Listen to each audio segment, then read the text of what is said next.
Last week I made a video and wrote an article about something that was wrong on the internet. I was sure that I had to fix this, and it turns out I might have made things murkier, at least for some people. Hi, I am Allison Bales with Energy Vanguard. Let's fix this today once and for all. The topic is how to read a YouTube manometer. This was part of my radon mitigation system. It measures differential pressure. You see the difference in height here? That tells us something about the pressure difference that we have.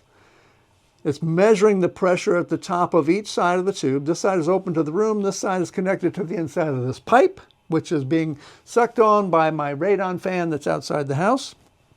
Now, we have a very convenient unit to use for this. It's called the inch of water column. Since pressure is proportional to height, we're just going to measure it in inches of water column. The manufacturer, Radon Away, says that you zero this with both sides open to the room. You set it to 0, so both sides are level, they're at 0. Then we plug this in. Now we have a height difference. That's our pressure difference in inches of water column. The problem here is that I want to know this in inches of water column. I assumed that this scale is in inches. That's where I was wrong. You can see from the picture of my tape measure next to the scale here that it's not inches to inches here.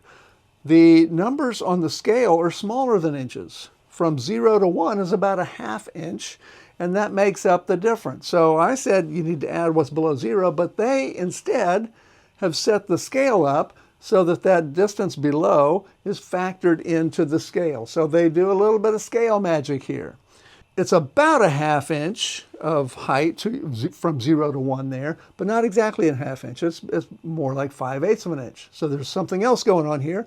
The something else is the liquid in the tube is not water. We want inches of water column, but this is a slightly different density from water, and that's where we get 5/8 of an inch instead of a ½ inch.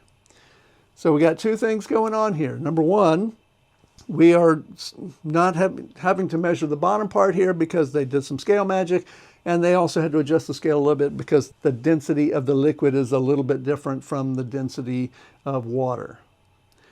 This also gives them an advantage in manufacturing because since they have condensed the scale, they don't have to make the manometer as big. They can make a smaller manometer, which means less glass in the tube, and it means less gauge oil inside the tube. So that's it. Pretty simple. Just follow their instructions. You will get the right pressure.